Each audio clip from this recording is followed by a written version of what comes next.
first episode of the Bare Knuckles Edge. My friend Randy and I are headed up US 129 from Tennessee to the North Carolina line to have an overnight bug out trip.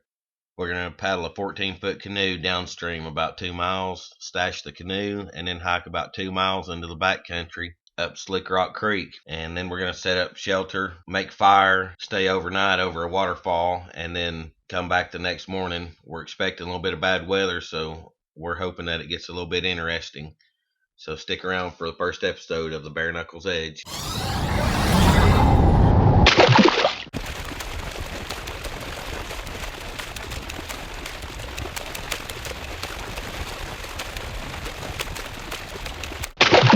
Beef jerky break.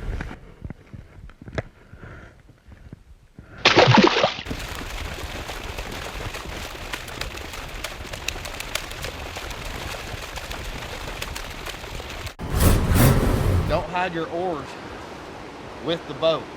Find another place close to it, because if somebody does find your boat, you don't want them to find your paddles or your life jackets.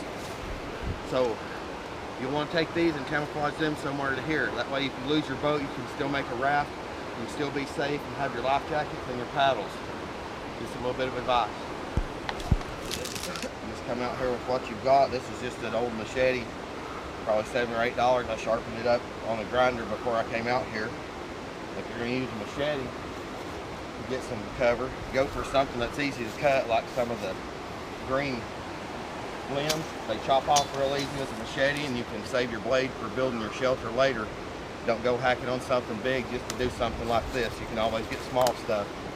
Also, there's a segment on the rope saw.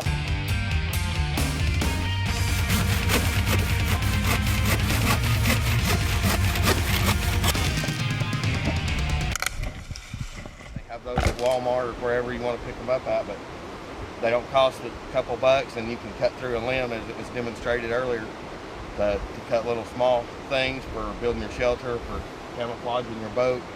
So we're going on a little thing up the creek here. They're expecting bad weather, so we don't suspect people coming up this trail, but we're going to camouflage the boat kind of from the mouth of the creek to the lake. It gets real shallow, so there's not going to be a lot of big boats coming up in here.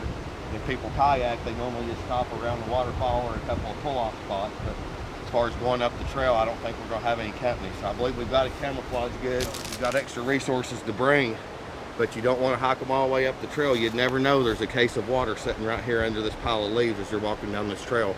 So as you're walking back out, the day you're coming back out and you're running low on supplies, the last leg of the journey you don't have to be without, because the first leg of the journey you had a little bit of forethought and you brought some extra waters, and you put them under some leaves, under a rock.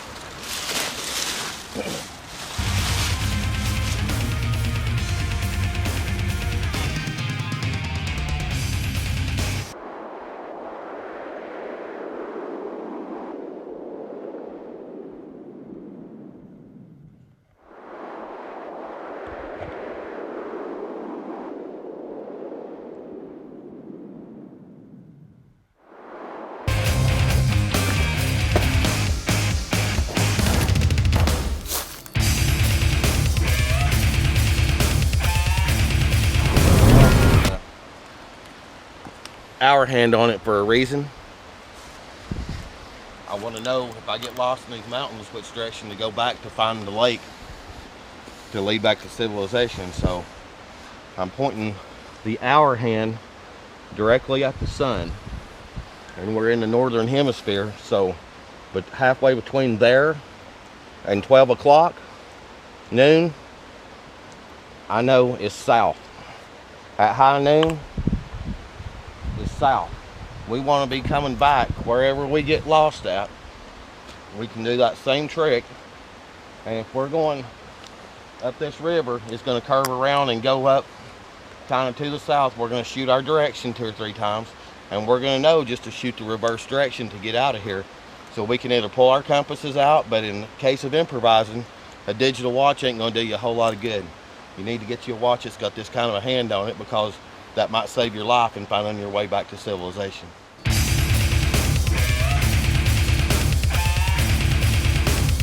Up on this on the trail, about 30 minutes up the trail up the creek, and You can see someone's actually used this for a survival shelter.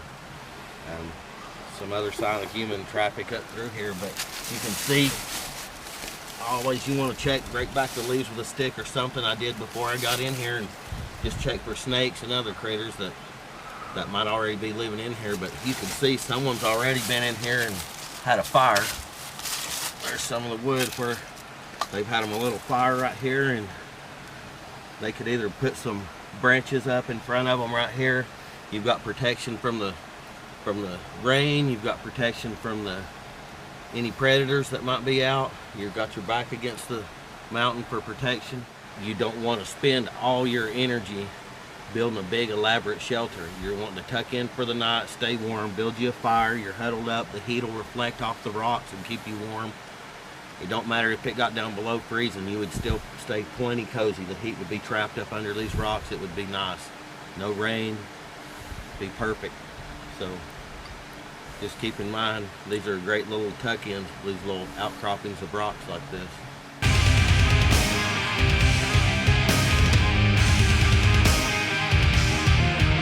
There's a point where we've got to cross the creek and get on the north side. So Randy's going to demonstrate one of the many uses of trash bags. You're going to cross the river and you don't want to get wet, which most people don't want to get wet going across the river. You can take a shoelace and a couple trash bags. I keep trash bags. They're useful for many things, but this is just one of them. You take a trash bag, put it right on your foot, pull it up, and that's going to protect you from getting wet. Even if it ruins the trash bag, you gotta cross the river without getting wet.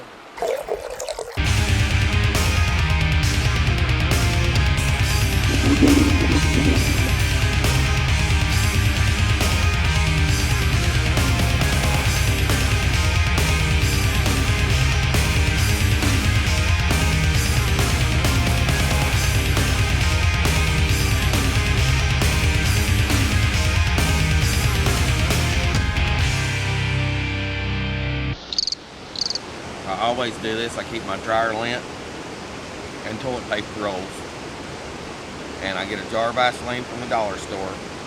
I take a peanut butter knife and I swap the Vaseline on the inside of the toilet paper roll. I cram the dryer lint in it, and I put it in a Ziploc bag to keep it from drying out. I've got 2 or 3 of these in my pack. This will start several fires. I've got a Bear Grylls magnesium fire striker, and I'm going to just start a quick fire, and we'll go ahead and get my shoes drying out where I cross the river to get over here where we're camping at above this beautiful waterfall. So I'm just going to start a quick fire and demonstrate how easy it is to do that with his magnesium fire striker and just a little homemade concoction that I've built. I've already made me a little tinder bundle, but I don't need a whole lot. Cleared out all the debris from around it so I didn't start a fire. I'm just going to take a pinch of this and make sure I get a bunch of the Vaseline on it. I'm just going to take a pinch of it.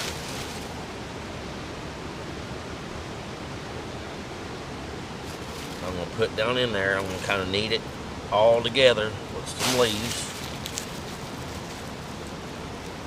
Like that right there. It's kind of messy, but it's very good and flammable. It's petroleum jelly, Vaseline, and it's not going to hurt anything to burn it. Take my striker out, aim down at the Vaseline.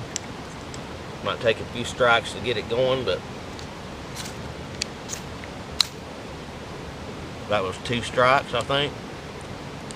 And Bear Grylls, thank you.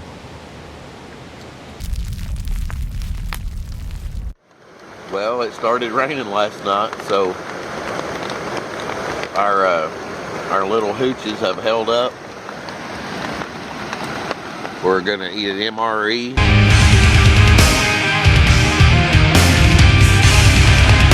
And head back towards civilization. Bundle up, get our gear, and head back that way.